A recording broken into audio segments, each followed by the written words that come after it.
हिमाचल में गांधी परिवार पर ईडी की जांच के मामले को लेकर कांग्रेस और भाजपा के बीच बयानबाजी तेज हो गई है। कांग्रेस ने इस कार्रवाई को राजनीतिक प्रताड़ना और साजिश बताया है, जिसे लेकर कांग्रेस नेताओं का कहना है कि ये सब केंद्र सरकार की ओर से गांधी परिवार को निशाना बनाने की कोशिश है। तो वहीं दूसरी ओर बीजेपी नेता राजीव बिंदल ने इसे गंभीर मामला बताते हुए आरोप लगाया कि नेशनल हेराल्ड से जुड़ी संपत्तियों पर कब्जा करने की कोशिशें की गई हैं। इस विषय को लेकर और कंप्लेंट्स दायर की गई और ईडी ने इस मामले में 15 अप्रैल 2025 को पीएमएलए के अंतर्गत और चार्जशीट दाखिल की।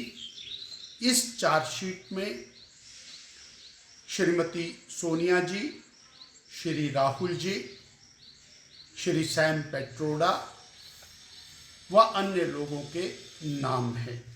ये गंभीर मसला है और नेशनल हेराल्ड पत्रिका को पिछले 2 वर्षों में अनेक प्रकार से हिमाचल प्रदेश की सरकार ने भी एडवर्टाइजमेंट के नाते बड़ी मात्रा में धन का प्रावधान करवाया गया। वहीं कांग्रेस के नेताओं का कहना है कि केंद्र सरकार की आलोचना करने वालों को निशाना बनाया जा रहा है। कांग्रेस का आरोप है कि बीजेपी नेताओं के लिए सत्ता में रहते हुए ये आरोप मढ़े जा रहे हैं ताकि उनकी आवाज को दबाया जा सके। इनफैक्ट कांग्रेस पार्टी देश की सबसे बड़ी पार्टी रही, सत्ता में भी रही, देश बनाने में, देश आज़ाद कराने में कांग्रेस पार्टी का बहुत बड़ा योगदान रहा। आज भी विपक्षी नेता कांग्रेस पार्टी के माननीय श्री राहुल गांधी जी हैं, लेकिन जो लोग सत्ता में और जो विचारधारा देश की सत्ता में हैं, जिस तरह से बार बार विपक्ष के सभी नेता कई वर्षों से इस बात का जिक्र कर रहे हैं कि लोकतंत्र को मजबूत करने के लिए जैसी सरकार होनी चाहिए देश के अंदर, उस तरह के फैसले नहीं हो रहे। हम भी इसको बार बार कहते हैं कि किस प्रकार से विपक्षी दल को और विपक्षी दल के नेताओं को केवल मात्र अपनी सत्ता को बरकरार रखने के लिए सत्ता पक्ष द्वारा मिसयूज किया जा रहा है एजेंसीज का। ये अपने आप में बहुत गंभीर विषय है। इसी बीच हिमाचल प्रदेश सरकार के एक और बड़े फैसले ने राज्य की राजनीति में हलचल मचा दी है।